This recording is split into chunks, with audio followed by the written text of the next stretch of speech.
Obviously a monumental night for the city and the organization when you get a player like AJ, who I'll touch on here in a minute.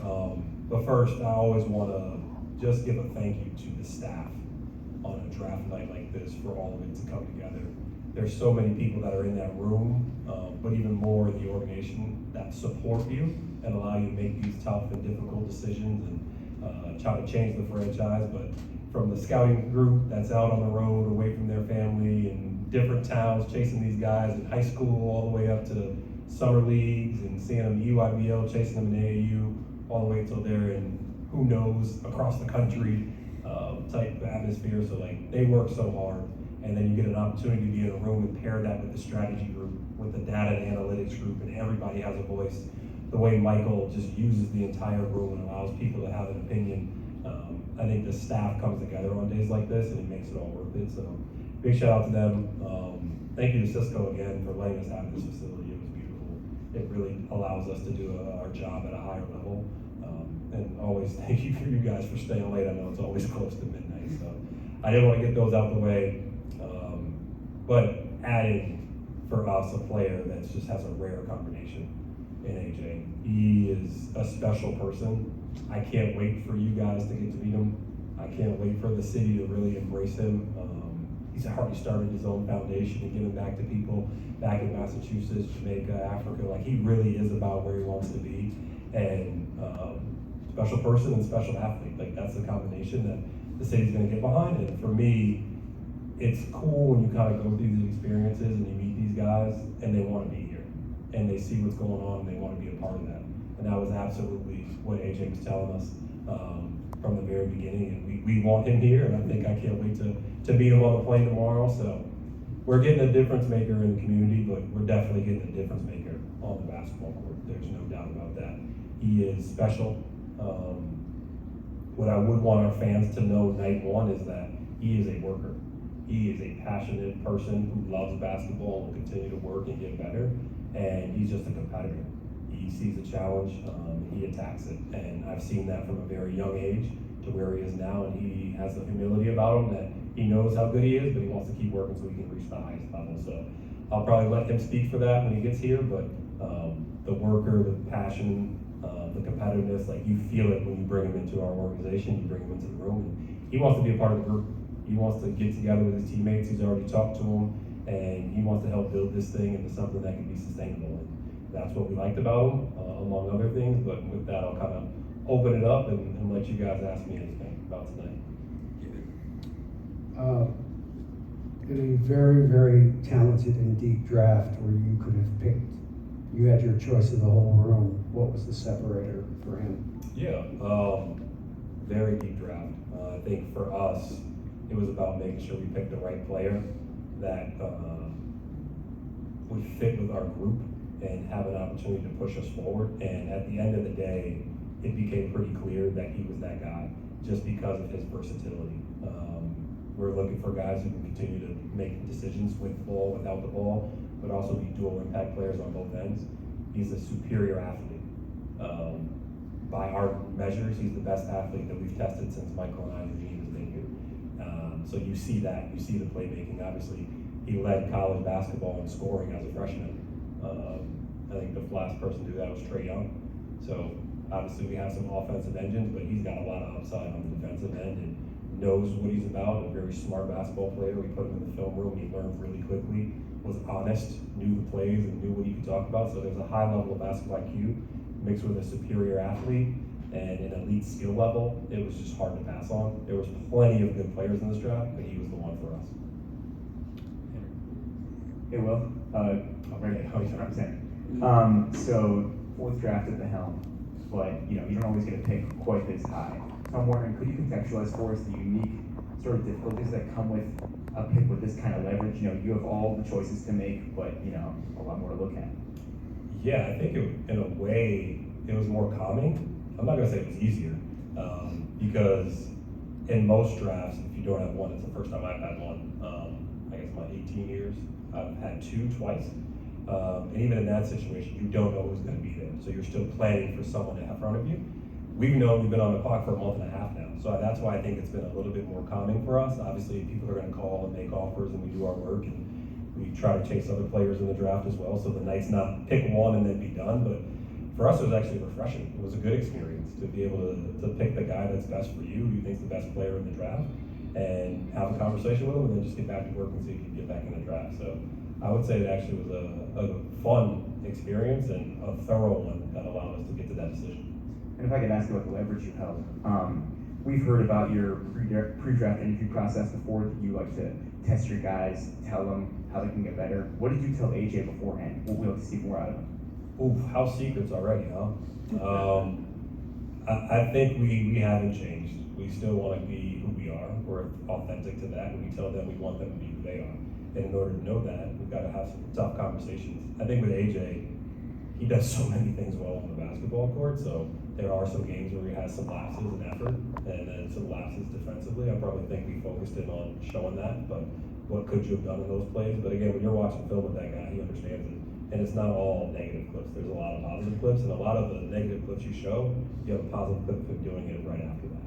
So we mixed it in, but Coach Keith and I sit down with them and have fun, banter, and conversation. It's really just to learn their IQ, how comfortable they are, and having a real conversation. But we're not grilling guys. That's not what we're doing. We're just getting to know them and seeing how transparent they can be and being honest with them. And that's what you're going to get from us, so we want to give it to you on the way in. How we doing? Good, how are you? Good, thank you. Was there a certain was there a certain point in the process that you knew AJ was your guy?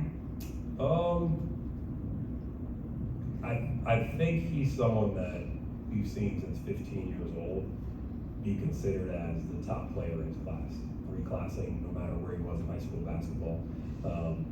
When he was a sophomore, junior, senior, he was one of the best players playing in high school basketball across, I guess, all classes. So he's someone that we've known for a long time and studied for a long time. And it's weird because you see him in different environments, we get a different version of him, which I think is pretty cool. Obviously, he was that prolific that he spent some time with the prep school out there in Utah, and then goes to a school out there in Utah as well, and you just see him in different situations where you're like, okay, for Team USA, he's got to be a defender, he's got to be a leader, and he still wins MVP and a gold medal there. Richie Saunders gets injured, he's got to be more of a force offensively, he's got to be more of someone who's creating off the ball. So he's evolved, but always been impactful. And for us, we just studied him every single part of the way. And when you bring him in for a workout and put him in situations where we want to grill our guys and put him in those situations where we can finish answering those dots that we've had, it was pretty obvious at that point that he's the person we want, and the player lived up to that as well. So just to your point about him being the person that you want, Yeah. what are some of the intangibles that you like to AJ? Yeah, I think right away, his connectability. When you go on campus and you talk to that staff and you talk to his teammates, like, they care about him. He poured into them and they poured into him, and he's not an individual. He was about the team. And sometimes you have players that have been put on pedestals for a long time and don't understand that, but that's not who he is. He's obviously a high-level worker. You're not going to get better at the rate he got better and sustain that. It was weird. Literally last night, couldn't sleep. As you can imagine, I'm sitting in my living room. I'm like, all right, I'm just gonna go read through my reports one more time. Like, go all the way back, and it was 3 or 4 years ago. I don't even remember. It might have been at a USAB camp before they even went and won the U16 gold medal or whatever. And the first thing I have is their name, their size, position. The first thing I wrote for him was competitor who plays the right way. That spoke to me. It was like, I know we can do all the other stuff, but that's the very first thing that I saw and wrote at a player that was that talented. It was like, he's the guy. Terrence Pittsburgh TV. You kind of alluded to my question, actually. You talked about creating a new culture in Washington. You know, and with that, you talk about AJ's competitive edge. Are there any other intangibles that you like about him that helps create that new culture for the building the roster?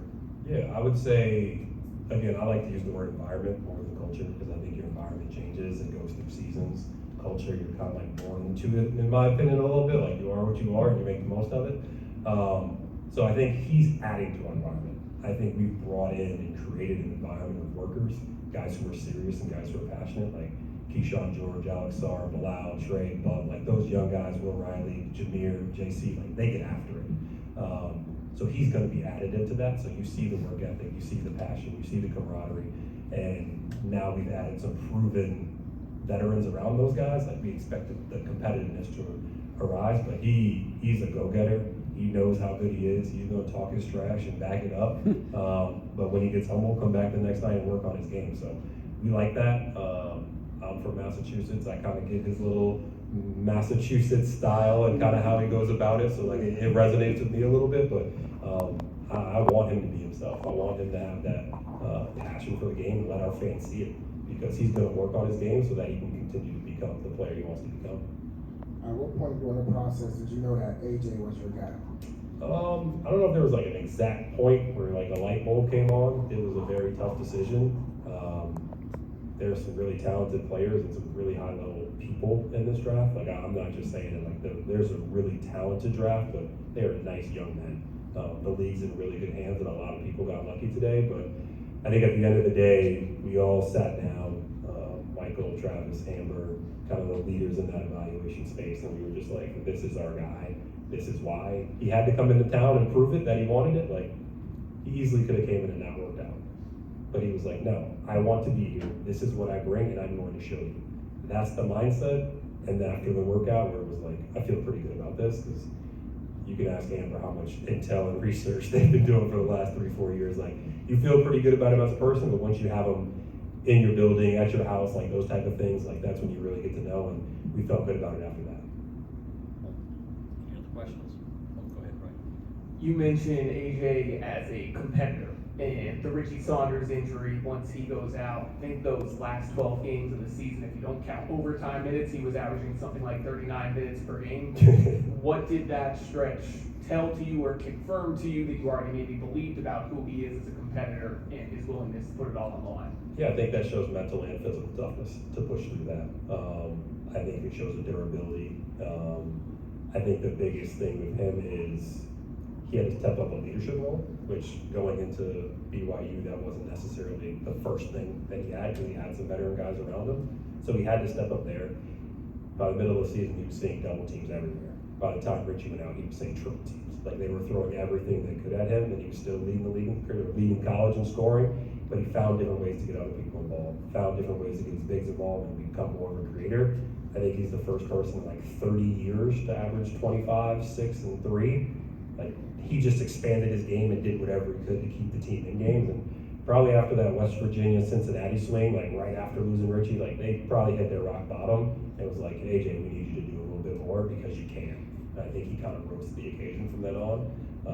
But again, he is a 3-level scorer with elite size.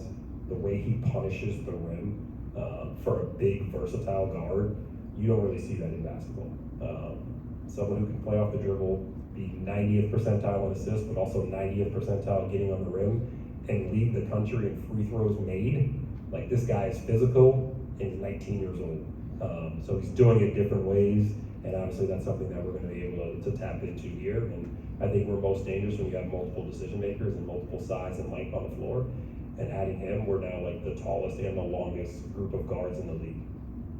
You may have just answered it a bit, but in terms of, you say he's the guy to push this group forward. So as you were evaluating him, were there specific on-court attributes that you said our team doesn't have right now, and AJ can add that from day one? Yeah, I wouldn't say he's the guy pushing us forward. I think our group currently is moving in the right direction, and we're going to add him, and he's going to pull the group up as well. But again, his versatility and the way he can play with the guys we've drafted and obviously traded for, he just fits really, really perfectly in terms of stylistically what we're trying to bring. He's a dynamic scorer, a dynamic creator, and supreme athlete, and he's going to be a two-way player. I can hold him accountable to that one.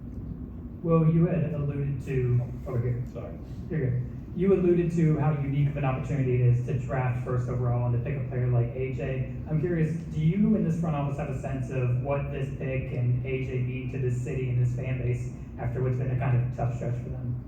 I'm not gonna lie, I don't. I really don't. I know people are excited. I have a feel from talking to the fans and talking to the people who have been here for a long time, and even talking to some of you, like what DC basketball really means in the community.